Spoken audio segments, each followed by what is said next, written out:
వేసవి వేడిపై దాడి, చల్లటి రిఫ్రెషింగ్ స్టాప్ తో హాయి.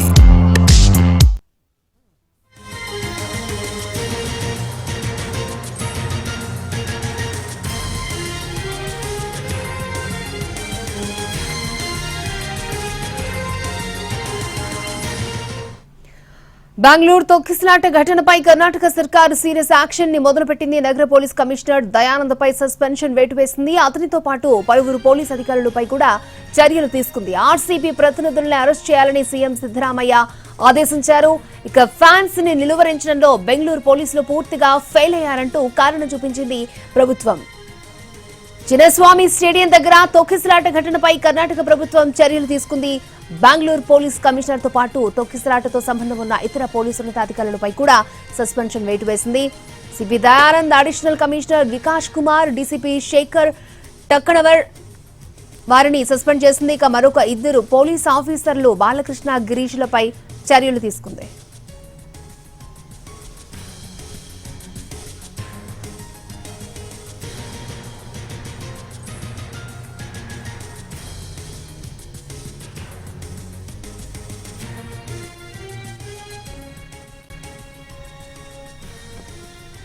రైట్, తొక్కిసలాట ఘటనపై కర్ణాటక ప్రభుత్వం సీరియస్ యాక్షన్ ని మొదలుపెట్టిన తెలుస్తోంది. పూర్తి డీటెయిల్స్ బెంగళూరు నుంచి మా ప్రతినిధి కార్తిక్ మనకి అందిస్తారు. కార్తిక్.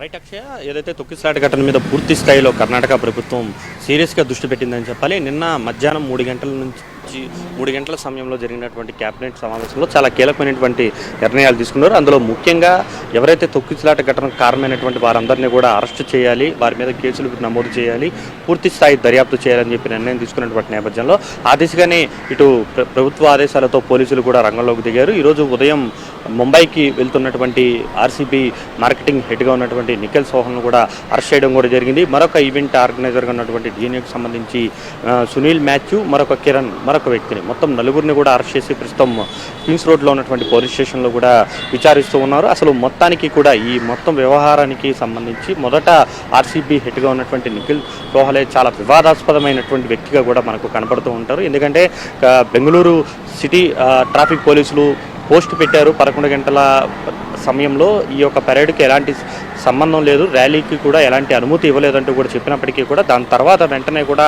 మార్కెటింగ్ హెడ్ హోదాలో ఇమీడియట్గానే స్పందిస్తూ కూడా అఫీషియల్ ఆర్సీబీ ట్విట్టర్ ఎక్స్లో కూడా పోస్ట్ చేస్తూ ఈరోజు సాయంత్రం పరేడ్ ఉంది, భారీ ర్యాలీ ఉంది, అందరూ కూడా రావాలంటూ కూడా చెప్పారు. అయితే నిబంధనలకు విరుద్ధంగా ఓవైపు లేదు అంటున్నప్పటికీ కూడా దానికి సంబంధం లేని విధంగా కూడా పోస్టులను పెట్టి భారీ స్థాయిలో అభిమానంలో రంపించడానికి ఒక రకంగా ఇతను కారణమయ్యాడనేటువంటి ఉద్దేశంతో అతనితో పాటు మిగిలిన ముగ్గురిని కూడా అరెస్ట్ చేశారు. ఈవెంట్ ఆర్గనైజర్లను కూడా అరెస్ట్ చేసి ప్రస్తుతం విచారిస్తున్నారు. అయితే ఈ నేపథ్యంలోనే కర్ణాటక క్రికెట్ అసోసియేషన్ మెంబర్స్ ఎవరైతే ఉన్నారో వాళ్ళిద్దరూ కూడా ప్రస్తుతం శేఖర్ సహా మరొక కార్యదర్శి ఇద్దరు కూడా పరారీలో ఉంటున్నటువంటి పరిస్థితి. కొద్దిసేపటి క్రితమే బెంగళూరు సిటీ కమిషనర్గా కూడా కొత్తగా కూడా బాధ్యతలు స్వీకరించడం కూడా జరిగింది. నిన్న 5 మంది సిటీ కమిషనర్తో పాటు డీసీపీ, ఏసీపీ వీళ్ళందరితో సహా ఏదైతే కర్బనా పోలీస్ స్టేషన్కి చెందినటువంటి సిఐతో పాటు ఇతర సిబ్బందిని మొత్తాన్ని కూడా ట్రాన్స్ఫర్ చేసినటువంటి పరిస్థితి. కొద్దిమందిని ట్రాన్స్ఫర్ చేశారు, కొద్దిమందిని పూర్తి స్థాయిలో సస్పెండ్ చేశారని చెప్పుకోవచ్చు. సో ఈ రకంగా కీలకమైనటువంటి అధికారులను 5 మందిని సస్పెండ్ చేయడమే కాకుండా కొద్దిమంది మీద బదిలీ వేటు వేయడం కూడా జరిగింది.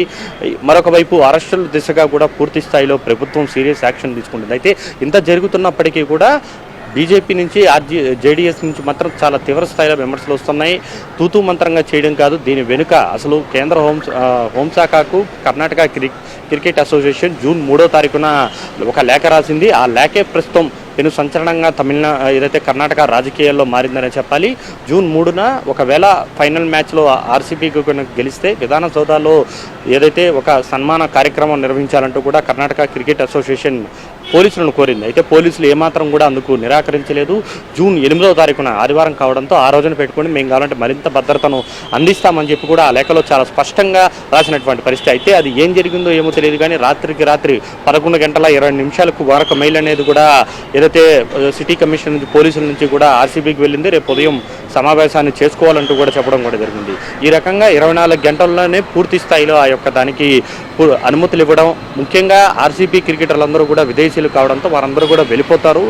ఆ టైంలో 8వ తారీఖు అంటే మాకు కుదరదు అని ప్రభుత్వం మీద ఆర్సీబీ యాజమాన్యం ఒత్తిడి తెచ్చినట్టుగా కూడా తెలుస్తుంది. ముఖ్యంగా దాని కారణంగానే 8వ తారీఖున జరగాల్సినటువంటి అనుమతి ఇస్తామని చెప్పినప్పటికీ కూడా మరుసటి రోజే నిర్వహించడానికి కారణం మాత్రం ప్రధానంగా ఇదే అనేది మాత్రం అందరికీ అర్థమవుతుంది. అయితే ప్రస్తుతం దీన్నే టార్గెట్గా పెట్టుకుని కూడా బీజేపీ జేడీఎస్లు కాంగ్రెస్ ప్రభుత్వాన్ని ఇరకాటంలో పెట్టే ప్రయత్నం చేస్తున్నాయి. అసలు పోలీసులు వద్దన్నప్పటికీ కూడా పోలీసుల మీద ఒత్తిడి తెచ్చింది ఎవరు? డీకే శివకుమార్. ఖచ్చితంగా డీకే శివకుమార్ ఒత్తిడితోనే మరుసటి రోజే కార్యక్రమాన్ని నిర్వహించేలాగా కూడా మొత్తం ప్రణాళికలన్నింటినీ కూడా అనుమతులన్నీ కూడా ఇచ్చారు. పోలీసుల మీద కాదు, మొదట చర్యలు తీసుకోవాల్సింది, అరెస్టు చేయాల్సింది డీకే శివకుమార్ మీద అంటూ కూడా బీజేపీ నేతలు పెద్ద ఎత్తున విమర్శలు చేస్తున్నటువంటి పరిస్థితి. ఈ నేపథ్యంలో ఈ విమర్శలకు కాంగ్రెస్ ప్రభుత్వం ఏ విధంగా కౌంటర్ ఇస్తుందనేది చూడాలి. మరొక వైపు దర్యాప్తు అయితే చాలా వేగంగా కొనసాగుతుంది. నలుగురిని అదుపులోకి తీసుకుని ప్రస్తుతం విచారిస్తున్నారు. ముఖ్యంగా అనుమతి లేదని చెప్పినా ట్వీట్లు వేసినటువంటి సోహల్ మీదుగా, ఏదైతే నిఖిల్ సోహల్ మీదుగానే పూర్తి స్థాయిలో యొక్క దర్యాప్తు అయితే కొనసాగేటువంటి అవకాశం ఉంది. ఓకే కార్తీక్.